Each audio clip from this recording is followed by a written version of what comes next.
Bonjour, how's it going? Skreezilla here, and I hope you're all well. And you join me for today, you join me for today for a replay. Yes, replay time, sent in by the magnificent Bwendal. Yes, so yeah, I'm still going to be featuring some replays here and there. So if you feel like one being featured or you have something good, shoot me a message. Contacts. You'll find me somewhere, I'm sure. Anyway, today we are watching Bwendal taking out the ARL, the ARL 44, and we are off to start in the fantastic desert map here. Now, I really don't like this desert map. It can be good sometimes. When it's good, but most of the time it sucks. Anyway, the ARL 44 can be a very good vehicle for this kind of map because it's very heavily armoured, so it's very, very useful. Anyway, we're going to be talking a little bit about the gameplay and seeing how things go. Got a fast customer there, a T34, and not spotted it just yet. Of course, this is realistic battle, so you don't have your markers on. And keeping an eye out on things. There's a KV-1 there to the left of us, and one was just belting it along to try and get behind these houses to get some form of cover. Now, KV-1s are not vehicles you really want to be facing in this tank because the gun is not really strong enough to do much. Being that you've got a... the gun is pretty terrible. The 75mm gun on this is the same as a Sherman's, basically. It's a long-range Sherman gun, so not very good. And we're not off to a great start here. T-34 just absolutely annihilating us straight through the side armour, which is the biggest weak spot of the ARL, of course. But today's more of a chatty video as we watch this video, this replay. It's a replay I've been meaning to get to for a while. We're in the M10, of course, now, the M10 GMC, the fantastic American tank destroyer. And this tank has got a lot more bang for its buck, so to say. And look, the M10 was a relatively decent tank destroyer. Unfortunately, it was relatively underpowered, and yeah, it's not like your it's not like the late generation of tank destroyers for the American tree where they're super fast and, you know, the M18 Hellcats, for instance, you know, just zoom along everywhere with a massive gun on board. The M10 is a little bit harder to use because of its just sheer lack of speed and lack of armour. However, it can be a deadly opponent in the right VR matchup.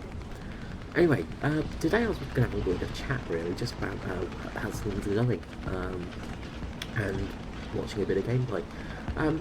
Yeah, I sort of, you may have noticed my video has been a little bit less recently, and, well, there's a couple of reasons for this. One, I've not been feeling it for War Thunder. It's been very tricky to get back playing. But also, I'm not very well at the moment. T-34 just taken out, so first kill for Bwendal, there we go, finally got a kill. And taking out T-34, which is always a good target to take out. Now, the M10 is going to be very good in this sort of position. You've got relatively good depression on the gun. You just got to be careful not to get spotted. If you get hit in this thing, you're going to be taken out relatively quickly. But yeah, sort of health-wise, I've been a bit sick lately. And there's a T-34E behind us. And this is not a position you want to be in with the M10. You want to be sort of in a position where you can have your front facing to the enemy. Because reverse speed in this tank is not very good. Very, very lucky shot there, actually. Not taking out the crew, just through the engine bay. And the second T-34's not spotted him. And perfect shot straight into the crew section. But yeah, I've been a bit unwell lately. My back's been causing a lot of trouble, which is a normal thing most of the time. But I've also been having a lot of issues with medications and just general crap stuff like that. The T-34E up there. The E, of course, has slight extra armour on it, but it goes straight through the neck of that tank, takes it out with ease. Yeah, been very sick recently with sort of back problems flaring up again, also medication issues, and medication issues are probably the worst thing at the moment. Now, we've got a plane coming in, I-16 I believe, and there's a KV-1 there, takes a shot, doesn't quite get it, keeps an eye out now. Now, planes, of course, are very, very dangerous when you're in this vehicle. Because it's an open-top tank, you are very vulnerable to planes. So, yeah, it's sort of, medication-wise, it's been pretty rough recently. I'm having some issues with my pain medications. Mainly being that, sort of, generally, when I'm with my pain medication, I'm on a transdermal patch. basically like a nicotine patch if you've ever seen them. So it's a patch that you stick on. Oh, unlucky there. Goes straight through the opposites, manages to kill the commander, but nothing else. T-34 is looking this way, slowing down, but that is his biggest mistake because Bwendal has taken it out with great ease. So yes, we're on 5 kills now. Really good job. We've got an ace now, and these T-34s just making it easy, just the side-on shots. Another one taken out. Oh, this is like shooting Russian fish in a barrel, really. So yeah, the patch I use basically it's not so good. It gets the shot off just in the nick of time there. That T-34 was just about to take the shot on him. So yeah, the transdermal patch basically it lasts for sort of a week period, but unfortunately it doesn't last that long for me. I've got quite good tolerance, a little bit low on that shot. So it sort of runs out a bit quicker, so I go through withdrawal every weekend now for sort of almost 2 to 3 days where I can't do anything. So that's sort of a couple of days of my week out the way, and then of course I've got work. So I've been having less time recently to do things, which is kind of sucky. But, you know, hopefully things will start getting back to somewhat more livability at some stage soon. But yeah, that's the main reason why things have been a little bit quiet recently, and I've been a little bit more quiet than usual, especially on Discord. I apologise for everybody on Discord. Just very hard for me to really sort of manage to do things. So yeah, it's been a bit sucky really. So that's sort of what's happening there. And then of course, as I say, War Thunder is just, I've got the War Thunder blues at the moment. And there's this to the right of us that may not have been seen. And Bwendal is just holding this position, just seeing if any more of those T-34s come through. Because there was a KV that went past. It was this, I think, or a T-34 fires onto the front and takes out the transmission. He got very lucky there because he gets shot in the transmission by this T-34 in front of us. Hits the back of it. Might scare it away. Try again. Sets on fire. Getting very lucky here. Now, this is one of the things about this vehicle. Of course, you have got that transmission in the front. Oh, just one of those annoying little bounces there on the turret. And we get a double knockout. So he manages to take out the T-34, but he's taken out with it. 9 kills there. What a fantastic run in the M10. That's going to really help towards acing that vehicle. So yeah, it's been a bit troublesome because it's just, you know, it's tricky to do things, and so I've been a little bit less active recently. And also, as I say, War Thunder's been a bit hard to enjoy. Sort of, I've been doing a lot of other things because, yeah, it's just, when I'm playing it at the moment, it is just nauseating and frustrating. So it's just not fun. Anyway, enough of that. Things to come. Yeah, I will be doing some more history videos. There should be a golden opening box login doohickey coming very shortly as well. Probably today, but I will say tomorrow, just in case. So yeah, one of those will be coming in very shortly for everybody, and I know everybody loves them. So we're coming in the F6F right now, and there is a Yak 4 dead in front of us, and we've got lovely bombs on board. Taking out the Yak 4, nice job.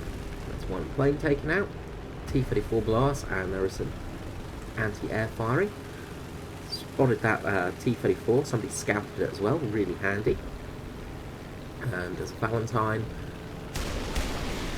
setting out some rockets, and bombs away, and that tank is not going to survive very long. One tank taken out, 2,000 pounds of bombs onto the top of that tank, easy kill. Kill number 10, actually, well, kill number 11, because we've got a plane kill as well, so managed to get the ace +1. So yeah, going to be some videos coming out. We're going to try and do some more history of videos as well, so possibly using War Thunder content, possibly using World of Warships, possibly using something else, do not know, depends how I feel. Shots there on the ZIS-30, some open top AAA vehicles, get some shots in on the managers to take out a few crew members of the BTR there, which is extremely overpowered anti-aircraft vehicle at this library. I think it was Napalm Rat I was listening to the other day, and he was talking about the issue with War Thunder and the throwaway society of it, the way Gaijin just throw away everything, and the fact that you've got like sort of World War II vehicles, or even World War One vehicles, almost taking on vehicles from the Cold War era. So strafing a couple of those anti-aircraft vehicles there, he doesn't actually take out one, and just talking about just how frustrating it is when you've got these vehicles that are from completely different eras facing off against vehicles of much more modern design. And it's so very true, like if you look at naval, for instance, there are basically some very early sort of war, early life vehicles in there. You've got ships from just after World War One. The engine's been knocked out of Bwendal here, so he's going to have a hard time now. Losing power. Plane is going to go down, possibly. He's trying to keep it up as much as he can. That looks like the engine's just failed. There we go. Engine is down. Going for the crash landing. Soft landing achievement. Nice and gently into the desert. And the tail drops off, of course, because War Thunder. But yeah, Napalm Rat was chatting about this, and I completely agree. It's really one of those things, and you can see it in naval. When you've got vehicles from the Cold War with, you've got vehicles with anti-ship missiles on board. They don't have the anti-ship missiles working yet, but they will have them. And in a couple of patches' time, we're going to see things like battleships coming into the game. And if we do, when we see anti-ship missiles come into the game, it's going to completely negate the battleships. And it's just that thing of, it's very frustrating playing War Thunder, because you sort of get a vehicle, especially if you look at premium vehicles, in the Jumbo here, I believe. No, sorry, just in the standard Sherman even. And if you look at premium vehicles in War Thunder compared to World of Tanks or World of Warships, you can buy a premium in wargaming games, in World of Warships, World of Tanks, and they will be effective for you for years. Whereas you buy a premium in War Thunder, and within a couple of patches, so within a half a year to a year, takes the shot of BTR, manages to set up a fire straight into the chassis, doesn't hold braking, of course, because the whole braking mechanics are completely broken. That's another thing that needs to be taken out of the game. This whole brake is just so wonky at the moment. I was chatting to one of my Discord members, Kales, and he was just talking about how the AMX-30 can't hull brake tanks, can't hull brake the AUBL, for instance, whereas some of the American tanks can hull brake it. Something to do with the AMX-30's heat shell just not working for hull brake. But things like premium vehicles in War Thunder, as you get the Tiger II SLA, for instance, which was the best premium in the day. That was the top tier tank premium.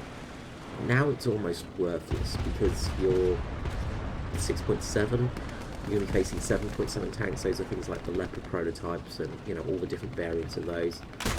This flak truck there just absolutely annihilated by 50 cows. And we're just going to head around to A by the looks of it, trying to get that cap in. It's a close match actually going on here. We've got some good fighting going on. These are the games that make War Thunder worth it. Just there are some good matches, but just with premiums, as I say, it's one of those things of like, you get a premium vehicle, and even things like the Black Prince. The Black Prince was a decent premium for a while, and now it's just pretty much one of the worst premiums there is. It really doesn't work in the current meta of War Thunder, in the current game style, in the current matchmaking system. It just doesn't really work correctly. And they need to look at a way of fixing this, because it's really, really broken as it stands. BTR there, kick straight in the side, driver and commander taken out, and 50 cows do the rest. Nice work. That is kill number 14, so we've got a triple ace now. Congratulations, Bwendal, what a fantastic match. Triple ace there, so I'll call it triple ace because you've got a plane kill. But yeah, you know, you've got these premiums, and if you look at naval premiums, well, the Carl Gauster, it was the best premium there was for a short time, and then it got nerfed. It had its AP shell removed. It had the way the explosives were set. The Italian, what was it? The I can't remember the name of the bloody tank now. But the Italian tank that had its stabilizer removed. Its stabilizer was removed just before the new premium was launched, which is just a bit fishy. Even if you look back at naval when the beta first started, when you bought your premium boat, you know, and that was going to be like the best grinding boat there was. And before naval even went into open or closed beta, like before we could even play naval on a regular basis, they'd already brought out things like destroyers and completely changed the meta of the gameplay, so these premiums were now worthless. And this is the problem with War Thunder, is that they keep doing these stupid decisions and making vehicles almost worthless. And they need to start changing the way this is. They need to really start thinking about spots as this 30 there. And manages to kill the commander of the engine. And gunner. And, oh, that is unfortunate. Gets taken out by a T-34.